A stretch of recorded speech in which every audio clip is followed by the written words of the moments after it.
What's up everybody, Brett here, back with my channel Good Talk Gaming here at Total War Warhammer 2. Today we're going to be doing the fourth part of our free-for-all series on the map Steppes of Isha Shining Summit. I went ahead and took kind of a meme build. I was having some fun. Went with the Bloody Hands. And I took an entire army of Savage Orcs. Let's go ahead and slow it down a bit just so I can kind of go over the armies quickly. Front line of Savage Orcs. No armor, high physical resistance, immune to psychology with frenzy. Hard hitting, good charge bonuses. And obviously no missile resistance to speak of whatsoever. Went with some trolls. These guys, you don't get to see them a lot. They have a difficult time finding a home in the meta.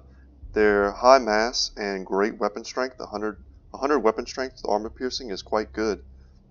If you're able to leave them near your leadership, they can stay in the fight quite well. Or if you're able to chevron them up, they'll stay in the fight and do that damage. They're very good with their mass, as I was saying, at blocking up large targets and surrounding them and kind of just beating them down. Took one giant here in the center. Love these guys, big Hodor looking dude.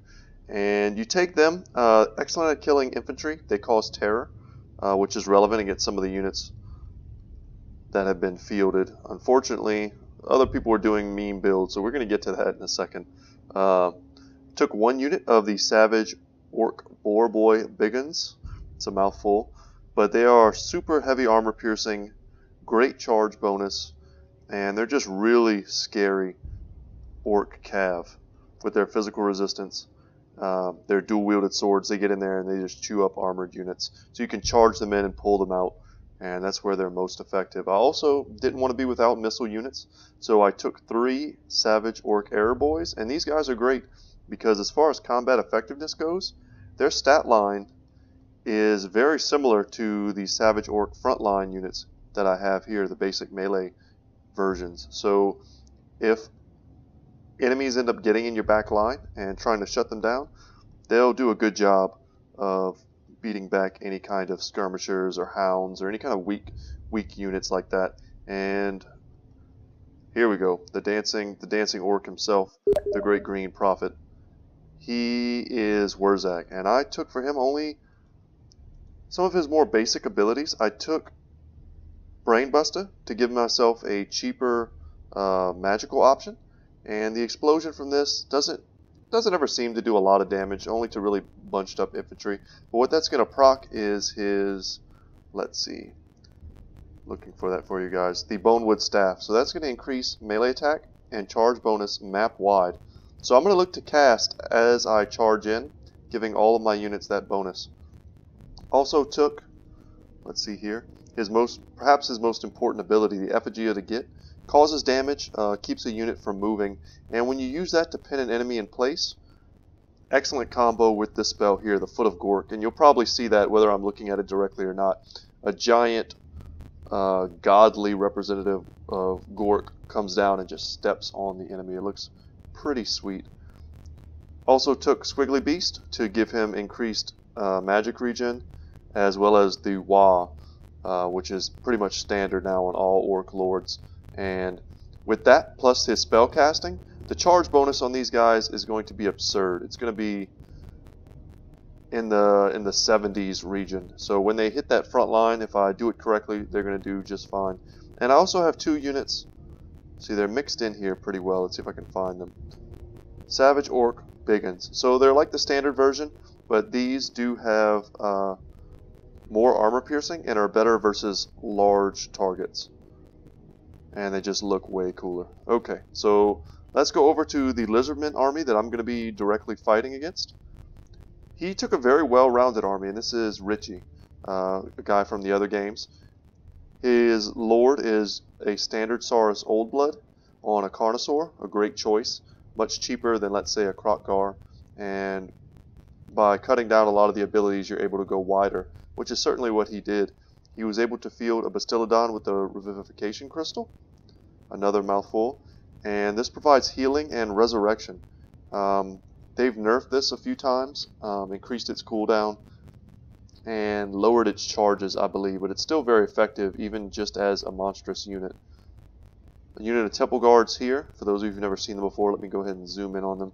They're pretty cool looking units, clad in gold and feathers.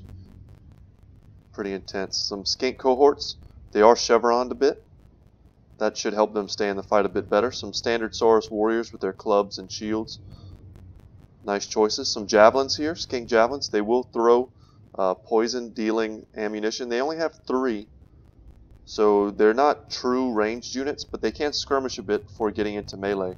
And just several of those, more temple guards. Some Cold One Spear Riders were hidden here in the trees. And these Spear Riders, these are just standard Cold One Riders, excellent against infantry or getting into the back line of skirmishers. And these are the Spear Riders, which are better versus large targets. And perhaps the most powerful unit they brought was the Ancient Stegodon. So there are 3 different types of Stegodons. There's a feral version.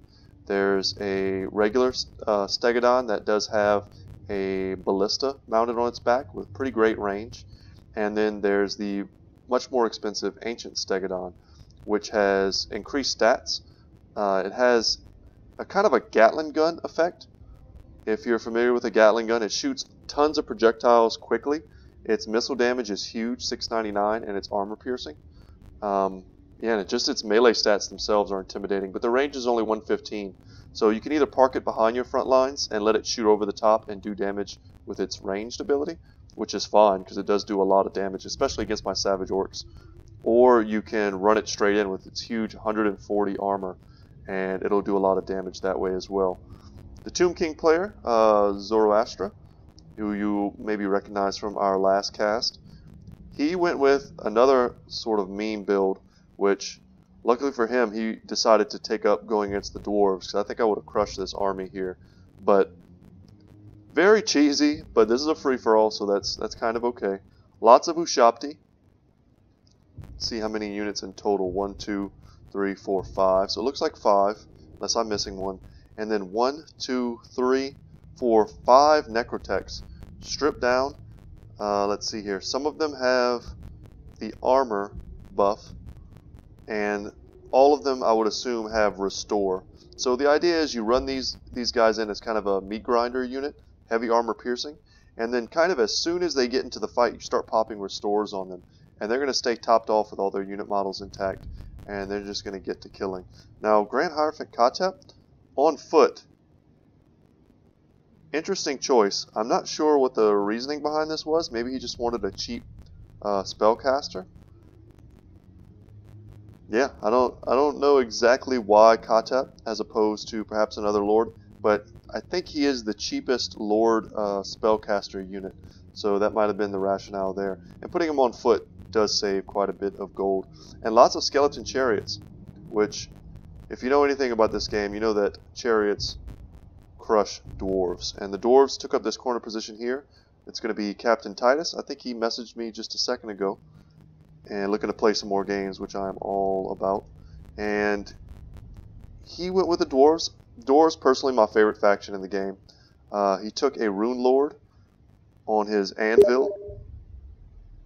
And let's see here. He took all of his abilities, all of his runes. He's providing map-wide increased, I want to say it's map-wide increased magic resistance. I don't think it's an AoE, but if it is, it's a very big AoE. And it's going to give him magic resistance against the Tomb King's Hierophant. And that should be quite solid for him. I see here he has 1 cannon and 2 bolt throwers. So bolt throwers being very good armor piercing, kind of medium ranged, very cheap artillery, and 1 cannon being the long range. Now I don't know how much I like the cannon on this map in particular. You'll see here all the different terrain, all the different towers blocking vision. The dwarves have access to a catapult unit with a higher arc of fire, a parabolic arc, I believe is how that's referred to. I could be wrong there, but anyway, it gives you less chances to hit any of the obstructing elements on this map. Took some Longbeards with great weapons in the front line, excellent armor piercing. They also have charge defense against large, which is quite relevant. Dwarf warriors with great weapons as opposed to the standard sword and shield variant. Once again, more armor piercing. So he was anticipating against fighting against lots of armor. Even the miners here have armor piercing, and with their blasting charges, they can disrupt a frontal charge quite nicely. Had he and I gone up, I could see having a ton of trouble against this type of build. I really wanted to go and fight the Tomb Kings, but... So what I ended up saying at the beginning of this battle is, I was kind of role-playing it a little bit. I was like, if anyone wants a proper scrap in the way that the orcs talk, come ahead and meet me in the middle. And the only one that came to me was the Tomb Kings player. So quickly, some Quarrelers in the background, some Thunderers with their little hand cannons, and the Dragonback Slayers, Regiment of Renown, with their slowing in the background. So let's go ahead and speed it up, and we can see how the engagement is beginning. There we go. Foot of Gork in the back, taking out the Saurus warriors with shields and routing off these skink cohort with javelins. Now the Lizardman player was able to get a nice flank through this forest position here, and I was quite surprised at how quickly some of my units crumbled, despite being near their leadership. And I felt like there was a bit of dropped orders on my trolls. It's been kind of a known bug in Total War, Warhammer 2. You normally, in my experience, I see it a lot with Lizardmen, but you can tell quite easily if it's a case of dropped orders or sometimes. So the way the Lizardmen frontline engaged, some of their units were kind of able to trickle out and disrupt the charge of a lot of my other units.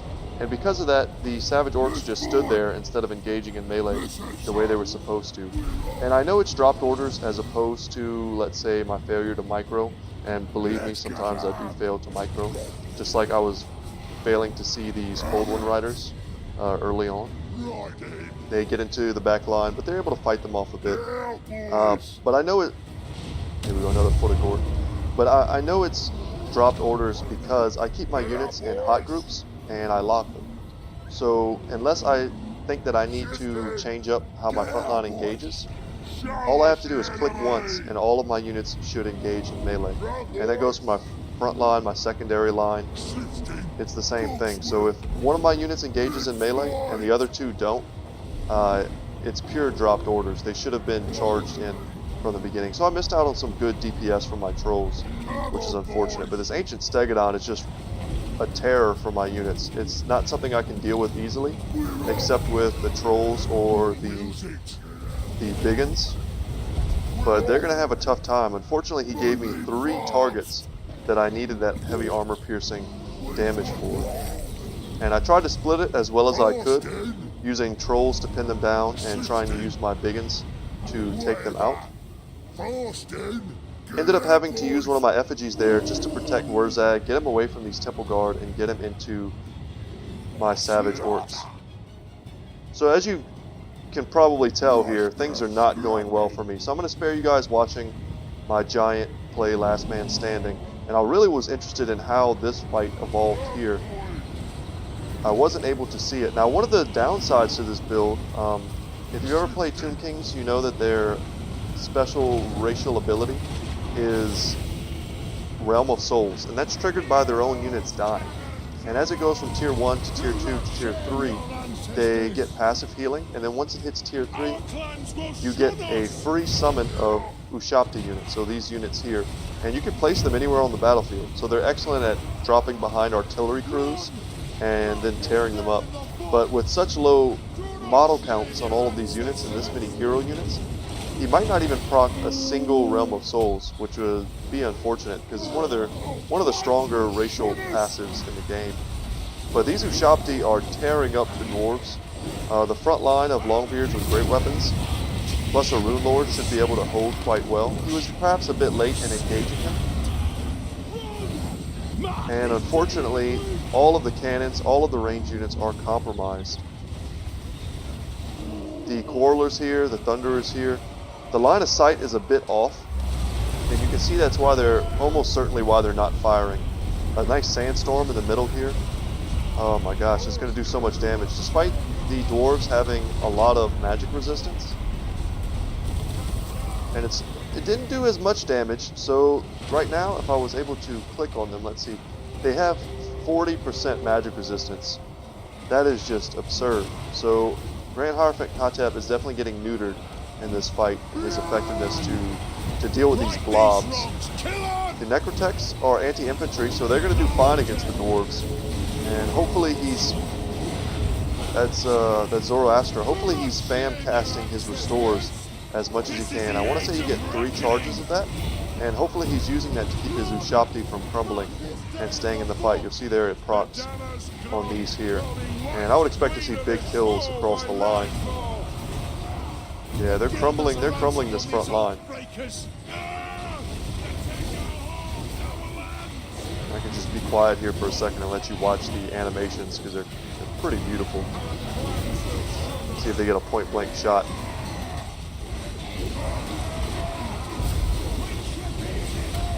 I don't expect they will, because it does require a certain minimum range that melee units have to be out of in order for artillery pieces to fire. But that would be sweet.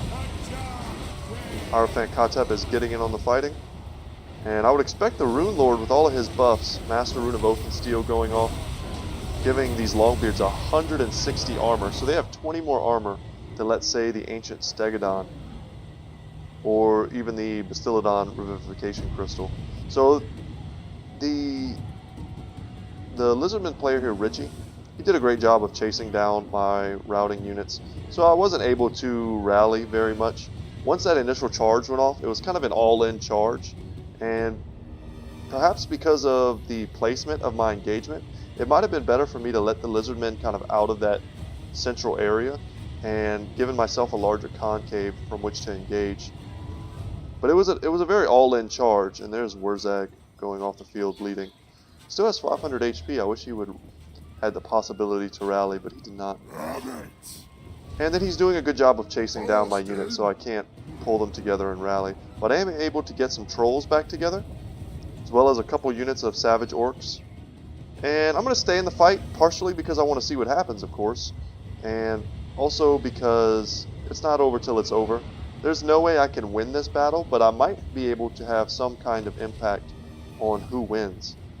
So the dwarf player, man, this might be the most dwarfs I've ever seen shatter off of the field, especially in a free-for-all where there's a bit of a bonus to leadership. I'm not sure exactly what caused this kind of a mass rout, but the Rune Lord here is shattered. It's kind of unbelievable. But yeah, I would say maybe the failure of the dwarf player was to kind of take advantage of this slope. Perhaps keep all of their artillery safely back while also, defending with the Dragonback Slayers. There were chariots here, and I'm sure the chariots were able to cause some havoc in their lines, disrupt his defensive formation. He had a very geometrical formation here, trying to protect his ranged units, but this slope just wasn't enough at this area for him to get a line of sight on his Thunderers, let's say, and take advantage of that. Now I send in my trolls, my savage orcs against these chariots. With a little bit more leadership, the trolls could just dumpster these chariots. They're not good versus low model count, large, regenerating units like these. You see there, he just kind of sumo kicks it. I love it. Savage orcs come in.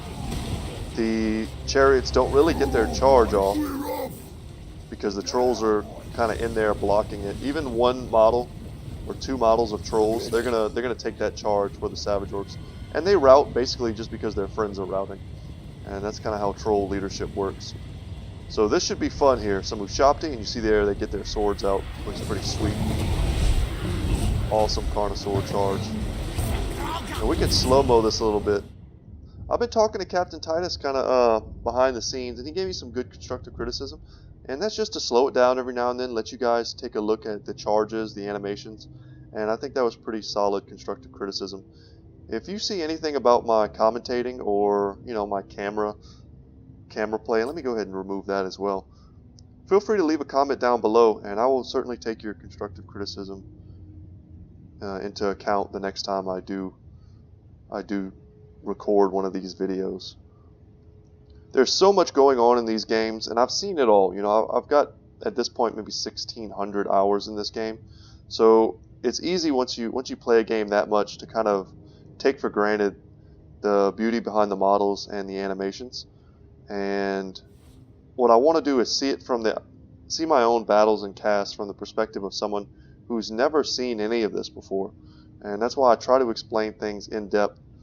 And there are some videos where I may want to go more in depth, and some where I might want to, speak as more of a seasoned player and kind of cut to the chase and talk about what's important, maybe on the higher ends of the meta, and what players even better than myself would want to do in certain situations. So alright, let's go ahead and put it back to regular speed. The Saurus Old Blood here buffing himself. He's going to get into the back line, and I have no doubt he is just going to crush Kateb. And he's taking out this Necrotech, and this random stray Ushabti's back here. It has Narrow's Incantation on it to give it physical resistance. 44% is nothing to sneeze at, so I would expect them to be able to chew up whatever they're fighting with that kind of protection. Unfortunately, there's no one back here protecting their lord, just this one Necrotech, and Necrotechs are anti-infantry, so they're not going to do great versus something like a Saurus Old Blood. They'll do okay. They are a strong unit. They do have 360 weapon strength, some of that being armor piercing, but mostly anti-infantry. And one of the benefits that the Tomb Kings player does have is that their units are, quote-unquote unbreakable. So they'll fight to the last or till their leadership breaks and they begin to crumble, like this model here. You'll see they get this kind of effect. You see almost like pieces of stone are chipping off of them. They turn back into an inanimate object and they just fall over. Probably one of the coolest death animations in the game. Saurus Old Blood, the Carnosaur doing some tail whaps. Smacking fools around. I would be curious to know how many charges are left on this Revivification Crystal. It's very important to get the maximum amount of use out of this unit. It is quite expensive. I'm sure he was doing fine. I mean, he crushed me with few losses. So, in the time span between, rounding up my units and getting into this fight, I'm sure he had time to use quite a few of the charges here. So here I come with the trolls, the last charge of the trolls, kind of dragging their clubs behind them. They need corrective shoes, I think, to straighten out their legs. Poor guys.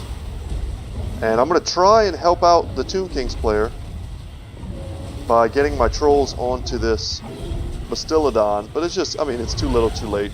He's also surrounded by Temple Guard with Stand Your Ground active. So they're not going to run. Nobody's scared of these trolls. They break just because they have, these are skink cohorts. I would expect them to break. The Necrotech's leadership is almost gone, so they're going to begin crumbling. So the Revivification Crystal has gone off on the Saurus Old Blood. And something else I remember thinking as this battle engaged, right at the start when I managed to charge into the Lizardman lines, there was a moment where I got the Saurus Old Blood down to half health, and I was like, oh yeah, great, this is going well for me. And then he ran to the back line and healed up with Cold-Blooded. Now, I don't know about you guys, if you're following kind of the progression of Total War Warhammer 2, you know that there's a huge DLC pack coming out, and one of the major changes announced was that the Lizardmen, let me go ahead and click on them, they'll be receiving nerfs to their Old Blood. They're not so much nerfs as lateral moves. Instead of healing and giving a debuff, they now increase leadership and prevent rampage. So some people argue that's good, some people argue that's bad. I personally think it's more fitting. I think it fits the tabletop rules. But where that came into play was, I thought, okay, so I've got him down to half HP. His only healing on the field is the Revivification Crystal. I got this. And for some reason, I was thinking that Cold-Blooded would not heal him, but it did. And it kind of shook me out of my looking forward to the future and all the different changes that I already had them in my head that they were set into the game, but unfortunately they were not. So he was able to get a lot of healing off with the Revivification Crystal and that Cold Blood. And he did not have an army to abuse that, thankfully. That's something a lot of people do with Lizardmen. They'll take as many heroes as they can get, and they'll swap, you know, cold-blooded back and forth. And I think that's I think it's a good change. I think it's fair. Savage Orcs, they all got kills. They did pretty well. These guys kind of got hit in the back by the Cold One Riders, the standard version. And I'm not sure why I missed that charge, but I certainly did. The Giant did great. Giants always do great. They're surprisingly cheap. I want to say they're 1,600 gold for what they can do. All the Necrotechs did fine. One of these chariots must have done a lot of work versus those dwarves, and the Ushabti got big numbers, as you would expect. All armor-piercing and large, which, you know, the dwarf army was just not set up to take that. And that's the fun of free-for-all. You know, you don't, for those of you who are watching who are maybe saying to yourselves, you know, these builds are bad or whatever, we were just having fun. If I was being competitive, I certainly would not take this army. Zoroaster would certainly not take this army. The dwarves went with a more well-rounded army, and as you saw in the last video I posted, I got crushed by a witch elf army simply because I went with a very well-rounded, well-thought-out build just like this one. And yeah, sometimes the mean builds win and sometimes the well-rounded builds win. So in my case, his well-rounded build beat my mean build, and Zoroastra's mean build beat Captain Titus's well-rounded build. And had we kind of swapped places and fought different enemies, this could have been a very different battle. But that's kind of the joy of free-for-all. So anyway, guys, if you've been watching this, thank you. If you've been watching my older games, I appreciate it a lot. I'm noticing I'm getting consistently more and more views. So I hope that's a trend that keeps going upward. Any support you give to my channel, I will greatly appreciate, even if it's just in the form of a thumbs up, kind comment, constructive comment, or if you like my content enough to subscribe, I'd greatly appreciate that. So without further ado, guys, my name is Brett, channel is Good Talk Gaming, and I will see you in the next one.